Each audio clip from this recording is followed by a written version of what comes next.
Hello everyone, welcome to the gateway classes. तो कैसे हैं आप सभी लोग। उम्मीद करता हूं कि आप सभी अच्छे होंगे और आपकी एग्जाम की तैयारी भी अच्छी चल रही होगी। आज की इस वीडियो में हम बात करेंगे कि एकेटी में जो आप अपनी आंसर शीट लिखते हो, आंसर शीट को कैसे लिखना चाहिए ताकि आप एक अच्छा स्कोर ला सकें, आप अपने मार्क्स को इंक्रीज कर सकें। देखिए 2012 से लेकर के 2020 तक जब मैं पहले कॉलेज में पढ़ाया करता था तो मैंने बहुत सारी आंसर शीट चेक करी हैं और मैंने बाकी टीचर्स को भी देखा है कि जब वो आपकी आंसर शीट चेक करते हैं तो उनका माइंडसेट क्या होता है ना, वो आपसे क्या एक्सपेक्ट करते हैं कि आपको किस तरह से अपने आंसर्स लिखने चाहिए। और हजारों बच्चों का जो एक्सपीरियंस है उनके माध्यम से मैं आपको बताऊंगा और इन पॉइंट्स को अगर आप ध्यान रखेंगे तो 10 से 15 नंबर आपके इंक्रीज हो जाएंगे। मान लीजिए कि दो स्टूडेंट्स हैं और दोनों स्टूडेंट्स का जो कंटेंट है वो सेम है। एक बच्चा जो है और एग्जाम में जब उसी कंटेंट को लिख करके आता है तो उसके मार्क्स ज्यादा आते हैं, उसका अच्छा स्कोर आता है। और वही दूसरा बच्चा जो है सेम कंटेंट को लिख करके आता है और उसका जो स्कोर है वो पुअर स्कोर आता है, कम स्कोर आता है। व्हाट इज द रीजन कि दोनों बच्चे सेम कंटेंट लिख रहे हैं? क्योंकि दोनों के लिखने का तरीका अलग है, दोनों का जो वे ऑफ रिप्रेजेंटेशन अलग है। घास काटोगे जब बिल्कुल सही है तो आपको इसमें पूरे पूरे नंबर देने।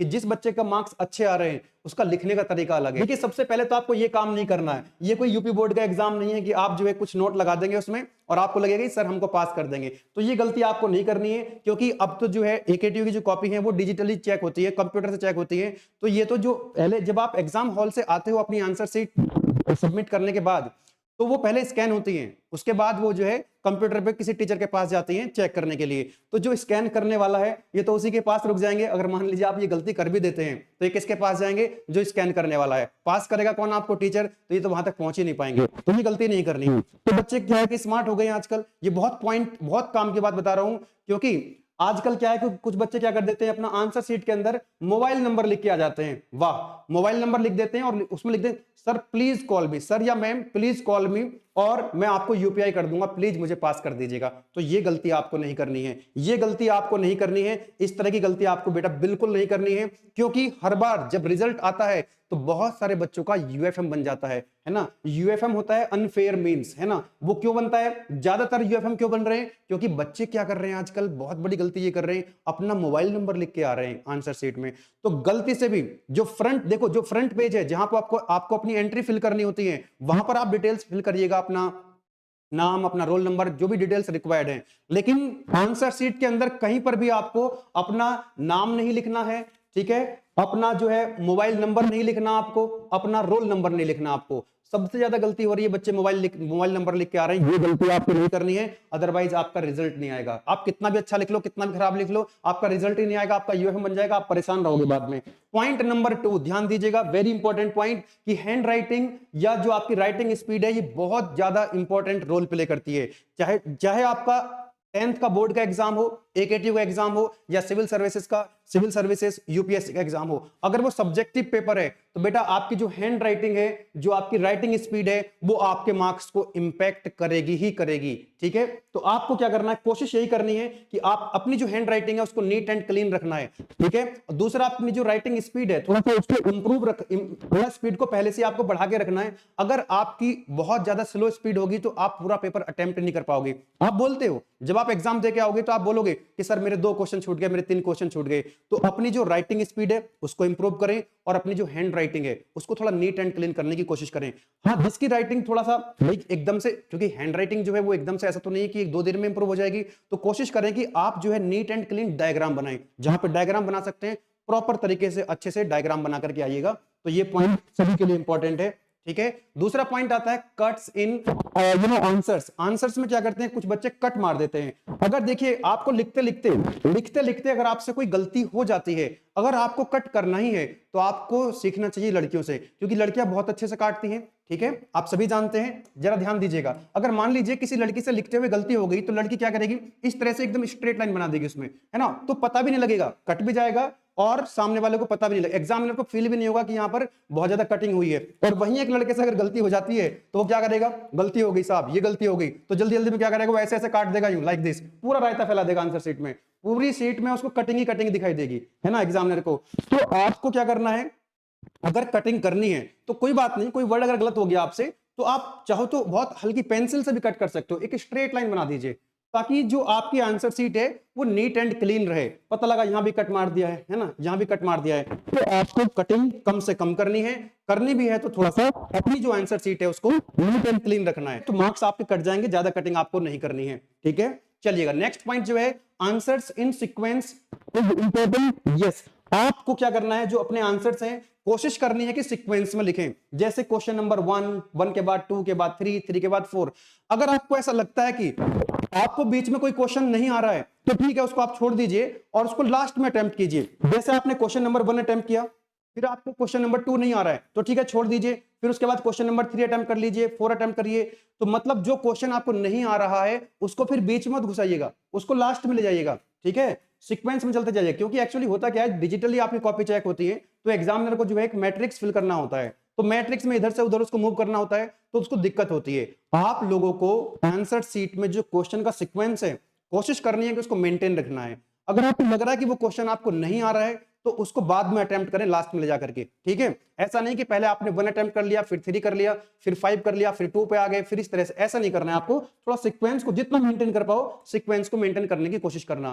Try to avoid the short forms, आपको शॉर्ट फॉर्म्स को थोड़ा सा अवॉइड करना है। जैसे आपको लिखना है बिकॉज, है ना, तो बच्चे क्या करते हैं ना, जैसे चैट वाली फॉर्म होती है, बिकॉज को BCZ लिख देते हैं, तो इस तरह की शॉर्ट फॉर्म का आपको यूज नहीं करना है, पूरा लिख करके आना है। हाँ, कुछ स्टैंडर्ड फॉर्म होती है उनको आप यूज कर सकते हो। बिकॉज को तो ऐसा नहीं लिख सकते ना, जैसे आप चैट में लिखते हो व्हाट्सएप पे, कुछ टाइप से आपको नहीं लिखना चाहिए। दूसरा, कई बार क्वेश्चन क्या आता है, डिफरेंस पूछ लिया जाता है आपसे, है ना, तो डिफरेंस अगर पूछा जा रहा है आपसे तो एक तरीका तो ये होता है, एक बच्चा तो क्या करता है उसको पैराग्राफ में लिखता है ना, ऐसे पैराग्राफ बना देगा। आपको टेबल की फॉर्म में लिखना चाहिए अगर किसी क्वेश्चन के अंदर किसी चीज में डिफरेंस पूछा गया, जैसे यहां पर इसमें और इसमें डिफरेंस पूछा गया, तो आप टेबल बना दीजिए, कॉलम बना दीजिएगा और पॉइंट वाइज आप जो है लिखते चले जाइएगा, तो इससे भी एक अच्छा इंप्रेशन पड़ता है। ठीक है, ये पॉइंट्स हैं जो मैं आपको बता रहा हूं, बहुत इंपॉर्टेंट रोल प्ले करेंगे, आपके मार्क्स को इंक्रीज कर लेंगे। ठीक है, आइएगा नेक्स्ट जो है न्यूमेरिकल प्रॉब्लम्स। अगर आपसे देखिए क्वेश्चन के अंदर अगर न्यूमेरिकल पूछा गया आपसे, तो न्यूमेरिकल में किन बातों का ध्यान रखना होता है। एक तो यूनिट, आपको यूनिट की इंपॉर्टेंस समझनी है। यूनिट के बिना आप मान लीजिए कोई न्यूमेरिकल कोई वैल्यू आपसे पूछी गई है, फॉर एग्जांपल आपसे पूछा गया कि प्रेशर बताओ कितना होगा, कोई न्यूमेरिकल प्रॉब्लम स्टेटमेंट दे रखा है, उसमें प्रेशर की वैल्यू फाइंड आउट करवा रहा है, आपने लिखा प्रेशर आ गया कितना 50। अब ये 50 छोड़, कुछ बच्चे क्या करेंगे, इस 50 को लिख के छोड़ देंगे ऐसे ही, अरे इसकी यूनिट तो लिखनी पड़ेगी, ये बार है कि किलो पास्कल है कि पास्कल है, तो इसकी यूनिट भी इंपॉर्टेंट होती है न्यूमेरिकल में, तो न्यूटन पर मीटर स्क्वायर मान लो इसकी यूनिट आपने यूज करी है। उसके बाद आपने जब न्यूमेरिकल सॉल्व कर लिया, आपका जो फाइनल रिजल्ट आ चुका है उसको बॉक्स में बंद कर दीजिएगा, है ना, इस तरह से बॉक्स में बंद कर देंगे, तो क्या होगा, जो एग्जामिनर है उसका जो डायरेक्ट फोकस जाएगा यहाँ पे आपका जो आंसर आया है।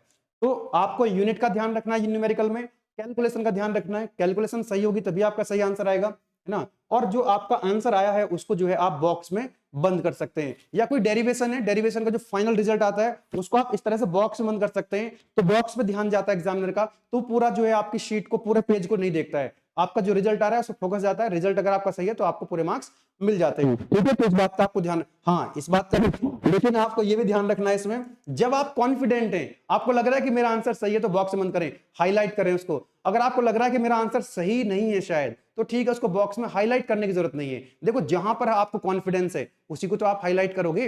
अगर आपको लग रहा है कि मेरा क्वेश्चन का आंसर जो है पता नहीं सही है कि नहीं है, तो क्यों हाईलाइट करना है, क्यों, अगर आपका आंसर गलत हुआ तो आपने बॉक्स के अंदर बंद कर दिया, तो एग्जामिनर तो आपका गलत आंसर देखेगा ना, तो इस बात का आपको ध्यान रखना है। नेक्स्ट जो है, कुछ बच्चे जो है बहुत बड़ी गलती ये कर देते हैं कि देखिए कुछ जो क्वेश्चंस आते हैं आपको, एकेटीव का जो पैटर्न है, शॉर्ट क्वेश्चंस भी होते हैं और लॉन्ग क्वेश्चंस भी होते हैं। जैसे पार्ट ए होता है तो उसमें शॉर्ट क्वेश्चंस होते हैं, 7 क्वेश्चंस करने होते हैं आपको, 7 ही पूछे जाते हैं, 7 करने होते हैं, तो एक क्वेश्चन 2 मार्क्स का होता है, तो 14 मार्क्स के क्वेश्चन होते हैं। अब जो फर्स्ट पार्ट जो सेक्शन ए है उसमें 2 मार्क्स के क्वेश्चन होते हैं। अब 2 मार्क्स का कोई क्वेश्चन आपसे पूछ लिया गया और आपको उसके बारे में बहुत आता है, तो आप पूरी जो नॉलेज है उसमें दिखाने की कोशिश करेंगे, तो 2 नंबर के क्वेश्चन में 1, 2, 3 पेज तक भर देते हैं कुछ बच्चे। भाई एक बात बताओ, अगर 2 मार्क्स का कोई क्वेश्चन है तो 2 ही नंबर तो मिलेंगे, 2 से ज्यादा मिलेंगे ना, आप कितना भी लिख के आओ उसमें। तो ध्यान रखना है जो शॉर्ट क्वेश्चंस होते हैं उसमें कम लिखने की कोशिश करें, 2, 3, 4 लाइन में उसका आंसर देने की कोशिश करें और टू द पॉइंट लिखें, घुमाए ना चीजों को 2 मार्क्स के क्वेश्चन में।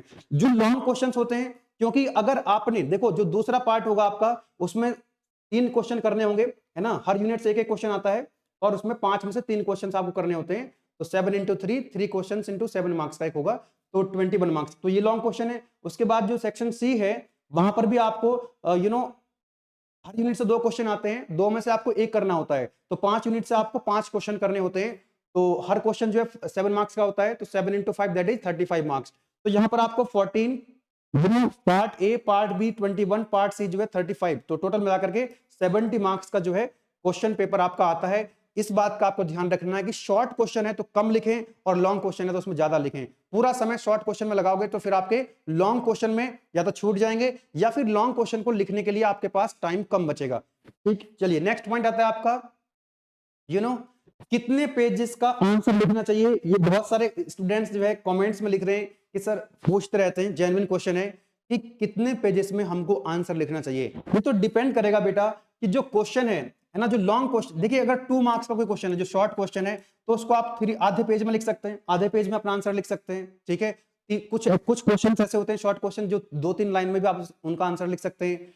दूसरा, जो आपके 7 मार्क्स के क्वेश्चन होते हैं, जो लॉन्ग क्वेश्चन होते हैं, या तो वो थ्योरेटिकल क्वेश्चन होगा, या वो डेरिवेशन होगा, या फिर वो न्यूमेरिकल होगा। तो अगर वो न्यूमेरिकल क्वेश्चन है, चाहे वो शॉर्ट क्वेश्चन हो, चाहे वो लॉन्ग क्वेश्चन हो, अगर वो न्यूमेरिकल है या फिर वो डेरिवेशन है, तो वो हो सकता है कि 1 पेज पे आ जाए, तो 1 पेज पे खत्म कर दीजिए। अगर आपका डेरिवेशन या न्यूमेरिकल 2 पेजेस में आ रहा है तो 2 पेजेस लिखिए। अगर वो न्यूमेरिकल या डेरिवेशन आपका 3 पेजेस में आ रहा है तो 3 पेजेस लिखिएगा। तो इसमें पेज कुछ फिक्स थोड़ी ना है। लेकिन हाँ, वहीं अगर आपका लॉन्ग क्वेश्चन, 7 मार्क का क्वेश्चन, अगर वो थ्योरी का क्वेश्चन है, तो उसमें आप जो है 3 to 4 पेजेस आपको लिखने चाहिए, है ना। 3 to 4 पेजेस में आपको अपना आंसर लिखना चाहिए। तो ये बड़ा ही इंपॉर्टेंट क्वेश्चन है जो बच्चों के मन में बार बार आता है कि सर हमको कितने पेजेस लिखने चाहिए एक क्वेश्चन में। तो डिपेंड करता है कि वो लॉन्ग क्वेश्चन है और वो थ्योरी का क्वेश्चन है कि डेरिवेशन है कि न्यूमेरिकल है। ठीक है, ओके, चलो आगे बढ़ते हैं। Next, blue and black pen का आप यूज कर सकते हैं। कुछ बच्चे क्या करते हैं, पेन लेके नहीं जाते हैं, है ना, बगल वाले से मांगते हैं। कोई पेन मिल जाए उसको, ब्लू मिल जाए, ब्लैक मिल जाए, पूरी कॉपी जो है वो पूरा लिख देंगे, उसी से डायग्राम बनाएंगे, हर चीज उसी से करेंगे, हेडिंग उसी से डालेंगे। ठीक है ना, फिर बोलेंगे कि सर मैं तो सब कुछ लिख के आया था, मेरे मार्क्स कम क्यों आए हैं। फिर चैलेंज इवैल्यूएशन भरना पड़ता है, और चैलेंज इवैल्यूएशन के लिए तो आपको पता ही है, जो सेकंड ईयर के स्टूडेंट्स हैं, थर्ड ईयर के स्टूडेंट्स हैं, उनसे अगर आप बात करेंगे, क्योंकि ये वीडियो जनरली मैं फर्स्ट ईयर के स्टूडेंट्स को बता रहा हूँ, क्योंकि फर्स्ट ईयर के बाद तो आप सब समझ जाएंगे, क्योंकि आपका सेमेस्टर 1 का जो एग्जाम होता है ना, उनके लिए वीडियो बड़ी इंपॉर्टेंट है। ठीक है ना, चलिएगा। तो जब आप चैलेंज इवैल्यूएशन के लिए फॉर्म भरते हैं ना, कि मैं लिख के तो सब कुछ आया था और उसके बाद भी मेरे मार्क्स कम आए, एक्सपेक्टेड रिजल्ट नहीं आया है, तो उसके लिए बेटा आपको मैं बता देता हूँ, 300 रुपए तो आपको कॉपी देखने के देने पड़ेंगे। उसके बाद चैलेंज इवैल्यूएशन को अप्लाई करने के लिए कि सर मेरी कॉपी दोबारा चेक करी जाए, क्योंकि मैं तो ज्यादा लिख के आया था, मैं तो लिख के आया था, सब पूरा पेपर अटेम्प्ट करके आया था, मेरे उतने मार्क्स नहीं आए, तो फिर 2500 रुपए एक सब्जेक्ट के आपको देने पड़ते हैं। यानी कि 2800 रुपए में आप जो है अपनी आंसर शीट चेक करवाते हो, और कई बार क्या होता है आपके मार्क्स बढ़ते भी हैं, क्योंकि आप अच्छे से तो लिख के नहीं आए हो, प्रेजेंटेशन तो आपका अच्छा नहीं है, तो उस समय तो एग्जाम, क्योंकि जब फर्स्ट टाइम कॉपी चेक होती है तो बहुत ज्यादा कॉपी होती है और एग्जामिनर जो है कम समय देता है कॉपी चेक करने में। लेकिन जब आप चैलेंज इवैल्यूएशन के लिए फॉर्म भरते हो तो फिर वहां पर जो एग्जामिनर है, जो कॉपी चेक करते हैं, वो अच्छे से कॉपी चेक करते हैं, आपकी पूरी कॉपी पढ़ी जाती है। तो जब पहले आप अच्छे से लिख कर नहीं आए थे, तो ऊपर से उसने देखा कि राइटिंग भी अच्छी नहीं है और अच्छे से लिख भी नहीं रखा है, ऊपर देख कर निकल जाते हैं, एवरेज मार्किंग जो है देख करके निकल जाते हैं। लेकिन बाद में क्या है कि उसी शीट को जब दूसरा एग्जामिनर पढ़ता है चैलेंज इवैल्यूएशन में, तो वहां पर नंबर ऑफ शीट कम होती हैं, तो वो ध्यान से पढ़ते हैं, हाँ यार बंदे ने लिख तो सही रखा है, तो वहां पर आपके मार्क्स बढ़ जाते हैं। इसीलिए मैं कह रहा हूं कि आपको लिखने का जो तरीका है वो अच्छा रखना चाहिए, आपका जो वे ऑफ रिप्रेजेंटेशन होगा आपका अच्छा होना चाहिए। मतलब आपकी जो आंसर शीट है, एग्जामिनर को जो कॉपी चेक कर रहा है आपकी, उसको पढ़ने की जरूरत ना पड़े, वो देख के ही आपको मार्क्स दे दे। अच्छा पेज पलटा ऐसे ही हूं, है ना, तो कंप्यूटर से क्लिक करा, अच्छा ये पेज आ रहा है, अच्छा बहुत बढ़िया बहुत बढ़िया, दिखने में इतनी सुंदर लग रही है कॉपी। भाई बहुत इंपॉर्टेंट रोल रहता है कि आप कॉपी जो है वो किस तरह से लिख करके आ रहे हो, ताकि आपको चैलेंज इवैल्यूएशन ना भरना पड़े। ठीक है ना, तो उस चीज का ध्यान रखें आप लोग। दूसरी चीज, जब आप एक आंसर लिख देते हैं तो आप दूसरे आंसर को जब लिखें स्टार्ट करें तो बीच में थोड़ा सा गैप दे दें, बीच में थोड़ा सा आप गैप दे दें, ताकि ये आंसर और ये आंसर थोड़ा सा अलग अलग दिखाई दे। होता क्या है, जब कॉपी चेक कर रहे होते हैं, जैसे यहां पर आपने आंसर नंबर 1 लिखा है, ठीक है, और यहां पर आपने आंसर नंबर 2 लिखा, अब आपने यहां पर पहली बात तो आंसर नंबर 2 लिखना छोड़ दिया आपने, तो ये जो है इसी के साथ जल्दी में क्या होता है, कई बार, सब टीचर की मैं बात नहीं कर रहा हूं, कई बार जो जल्दी में रहते हैं, जल्दी में आपकी कॉपी चेक हो रही होती है, तो पता लगा कि ये दोनों क्वेश्चन का आंसर जो है एक ही साथ जुड़ गया है, और वो एक नंबर मार्क्स जो है एक ही क्वेश्चन के मिले उसको। ठीक है, तो आपको थोड़ा सा एक तो गैप मेंटेन करके रखना है, और जो क्वेश्चन नंबर है उसको प्रॉपरली आपको प्रॉपर मेंशन करना है। ठीक है, जैसे फॉर एग्जांपल आपने आंसर लिखा 2 का ए, ठीक है, और ये आंसर है आपका 2 का बी, इस तरह से आपको पूरा लिख के आना है। ठीक है ना, आप बच्चे क्या करते हैं, सीधा लिख देंगे आंसर ए, आंसर ए, अरे भैया ए कौन सा ए है, ये फर्स्ट का ए है या सेकंड का ए है या थर्ड का ए है। इस तरह आपको पूरा प्रॉपरली मेंशन लिख के आना। जैसे 5 का आपको आंसर लिखना है बी, तो आप लिखेंगे 5 का बी प्रॉपर तरीके से। ओके, क्योंकि उसको जो एग्जामिनर है मैट्रिक्स भरनी होती है आपकी, तो मैट्रिक्स भरने में कोई दिक्कत उसको ना हो। ओके, जो कुछ पॉइंट्स थे जो मैंने आपको यहाँ पर बताए हैं, उन पॉइंट्स का अगर आप ध्यान रखोगे तो मुझे लगता है कि जो आपके मार्क्स हैं वो जरूर इंप्रूव होंगे, आपका जो एक अच्छा स्कोर आपको मिलेगा। ठीक है, योर वे ऑफ रिप्रेजेंटेशन बहुत इंपॉर्टेंट है। कंटेंट जो आप पढ़ रहे हो वो कंटेंट आप लिख के आओगे, अच्छा कंटेंट लिख के आओगे तो उसका इंपैक्ट तो आएगा ही आएगा। ठीक है, आपके मार्क्स पे इंपैक्ट आएगा उसका, लेकिन आप उस कंटेंट को किस तरह से लिख के आ रहे हो, किस प्रकार से आप लिख के आ रहे हो, ठीक है ना, वो भी आपके मार्क्स को जो है इंपैक्ट करेगा। ठीक है, तो मुझे लगता है कि आपको ये वीडियो हेल्पफुल लगी होगी, तो वीडियो को आप ज्यादा से ज्यादा शेयर कर दीजिएगा, और चैनल को फर्स्ट टाइम विजिट कर रहे हैं तो चैनल को सब्सक्राइब कर लीजिएगा और बेल आइकन को प्रेस कर लीजिएगा, ताकि अपकमिंग वीडियोस के नोटिफिकेशंस आपको टाइम से पहुंचते रहें। और वीडियो को एंड करने से पहले ये भी मैं आपको बता देता हूं कि AKTU B Tech first year, second year और थर्ड ईयर के सारे कोर्सेस आपको गेटवे क्लासेस एप्लीकेशन पे और यूट्यूब पे मिलते रहेंगे। ठीक है, चाहे वो कोई सी ब्रांच हो, CS, IT या इनकी अलाइड ब्रांचेस, EC, मैकेनिकल और इलेक्ट्रिकल और इनकी अलाइड ब्रांचेस के कोर्सेस गेटवे क्लासेस एप्लीकेशन पे हमेशा अवेलेबल रहेंगे। ठीक है, जैसे ही आपका सेमेस्टर 1 का एग्जाम खत्म होता है तो सेमेस्टर 2 के कोर्स मिलने लग जाते हैं आपको, सेमेस्टर 2 का एग्जाम खत्म होता है तो सेमेस्टर 3 के मिलने लग जाते हैं। इसी तरह से वो सीक्वेंस, वो सीरीज चलती रहेगी। ठीक है, और बाकी जो कॉम्बो पैक होते हैं हमारे, जैसे कि सेम 1 का कॉम्बो पैक अवेलेबल था, सेम 1 प्लस सेम 2 यानी ऑड प्लस इवन सेम का कॉम्बो पैक भी अपने पास अवेलेबल रहता है। जैसे थर्ड का अलग रहता है कॉम्बो पैक और दूसरा 3+4 का रहता है, लाइक दैट। ओके, चलिएगा।